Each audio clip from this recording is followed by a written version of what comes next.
पौड़ी में उत्तराखंड क्रांति दल ने मंत्री प्रेमचंद अग्रवाल किया विरोध, कहा पर बर्खास्तगी तक जारी रहेगा आंदोलन। उत्तराखंड क्रांति दल की पौड़ी में आयोजित पत्रकार वार्ता में उपरांत के केंद्रीय अध्यक्ष पूरन सिंह कठैत, केंद्रीय अध्यक्ष युवा प्रकोष्ठ आशीष नेगी, कार्यकारिणी अध्यक्ष आनंद प्रकाश जुयाल तथा अन्य पदाधिकारियों ने मंत्री प्रेमचंद अग्रवाल द्वारा पहाड़ी समाज के अपमान के खिलाफ उत्तराखंड क्रांति दल द्वारा चलाए जा रहे आंदोलन की भावी रणनीति के संबंध में बताया। उन्होंने कहा कि आगामी 10 मार्च को प्रदेश में सभी विधायकों के आवास पर घेराव किया जाएगा। पूरे उत्तराखंड समाज और यहाँ के मूल निवासियों को इस तरह के वक्तव्य देने वाले चाहे किसी भी पद पर बैठे हों, उनका विरोध होना चाहिए।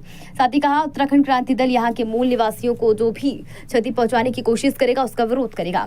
विधानसभा सत्र के दौरान कैबिनेट मंत्री प्रेमचंद अग्रवाल द्वारा पहाड़ियों को कथित तौर पर अपशब्द कहने पर उत्तराखंड क्रांति दल द्वारा गहरा आक्रोश व्यक्त करते हुए निंदा की गई।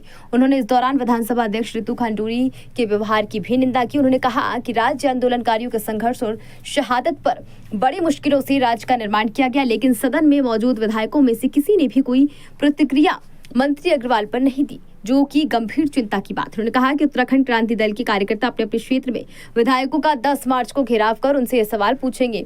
कहा कि उत्तराखंड क्रांति दल पहाड़ी समाज के मूल निवासियों के अपमान करने वालों का विरोध करेगा। जब तक कैबिनेट मंत्री प्रेमचंद अग्रवाल की बर्खास्तगी नहीं हो जाती, तब तक आंदोलन जारी रहेगा। प्रेमचंद अग्रवाल को अगर मंत्री पद से बर्खास्त नहीं किया जाता है तो युवा प्रकोष्ठ, केंद्रीय युवा प्रकोष्ठ, उत्तराखंड क्रांति दल युवा इसकी जिम्मेदारी लेता है कि आक्रोश फिर हम अपने हिसाब से तय करेंगे। और हमारा इतिहास आप सभी लोगों को पता है, कम से कम इस बयान पर हम चुप नहीं रहेंगे। हमने बलिदानों के बाद ये प्रदेश बनाया है और बलिदान देने से हम कतराते नहीं। तो ये चेतावनी है पूरी सत्ताधारियों को, उन मित्र विपक्षों को जो पहाड़ के उत्पीड़न पर, पहाड़ के ऊपर जब ये असभ्य वाणी की गई उसके ऊपर चुप रहे। तो प्रेमचंद अग्रवाल को बर्खास्त करने की मांग को लेकर हमें, और 10 तारीख को हम समस्त जनता को कह रहे हैं कि आप अपने विधायकों से पूछिए कि आप क्यों मौन रहे। ये बहुत बड़ा प्रश्न है। बहुत लंबी लड़ाई के बाद, 42 शहादतों के बाद, एक बड़े जन आंदोलन के बाद एक राज्य मिला है। और उस राज्य में आज ये हालत हो गई कि जिन लोगों ने इसके लिए संघर्ष करा, लड़ाई लड़ी, और आज उन्हीं को एक कैबिनेट मंत्री हो, वो भी प्रदेश के सदन में जहाँ से सब कुछ तय होता वहाँ से सबके सामने गाली दे रहा है। इससे बड़े दुर्भाग्य की बात क्या हो सकती है उत्तराखंड के लिए। और ये भी इससे और भी बड़ी दुर्भाग्य की बात है कि एक खुशहाल सिंह बुटोला जी उसका प्रतिरोध करते हैं और विरोध करते हैं, लखपत सिंह बुटोला जी उनका विरोध करते हैं। और बाकी बड़ा तो विधायक जो चुपचाप बैठे हुए, वो मौत देख रहे वहाँ पे। अरे भाई तुम कांग्रेस, तुम मित्र विपक्ष बन गए, बीजेपी वाले चलो बीजेपी वाला था, तो तुम भी मित्र विपक्ष की भूमिका में क्यों बैठे हो भाई? अरे कुछ वहाँ पे प्रतिरोध करना चाहिए था, आपको बोलना चाहिए था भाई तुमने ऐसा कैसे बोले, तो बहुत गलत बोल दिया आपने। पर लेकिन उत्तराखंड का दल बिल्कुल कमर कस चुका है। हम प्रेमचंद अग्रवाल जी को हमारे पहाड़ में तो पानी के नीचे तक नहीं छोड़ेंगे। अरे आंदोलन होगा, हम जन जागरण कर रहे हैं, लोगों को जो है, लोगों को जनता के बीच में जा रहे हैं कि ये हालत होगी इसीलिए राज्य लिया था क्या? अगर सोचो, अगर गैर शहर में राजधानी होती तो इनकी हिम्मत होती है ऐसे बोलने की। लोग तो रोड जाम कर देते, हम लोग आओ बेटा कहाँ था नीचे।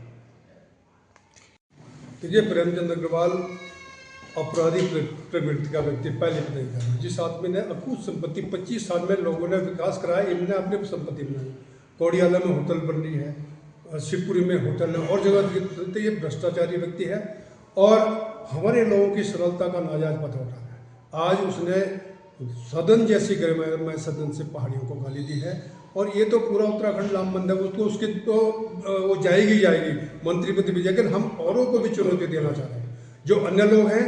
अगर प्रेमचंद अग्रवाल का अनुसरण किया तो हमारे युवा, हमारे उत्तराखंड के लोग उनका मुंह काला करेंगे और चैन से नहीं रहने देंगे।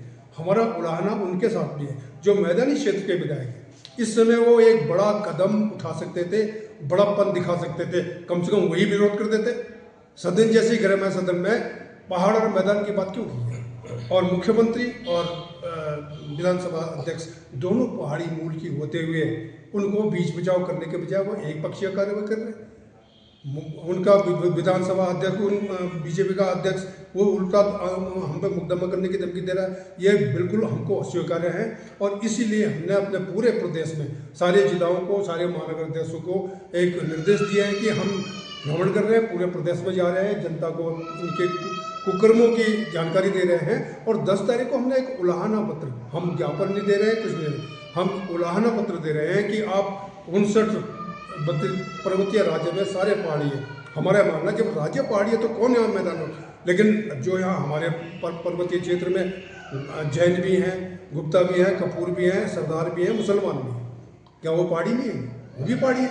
तो इस तरह के जो दरार की बात जो कर रहे हैं हम उसको काटते हैं और 10 तारीख को उस उलाहना पत्र 10 तारीख को 12 बजे हम हर एक विधायक के घर पे इस उलाहना पत्र को देंगे। आप बताइए कि आप मौन क्यों थे?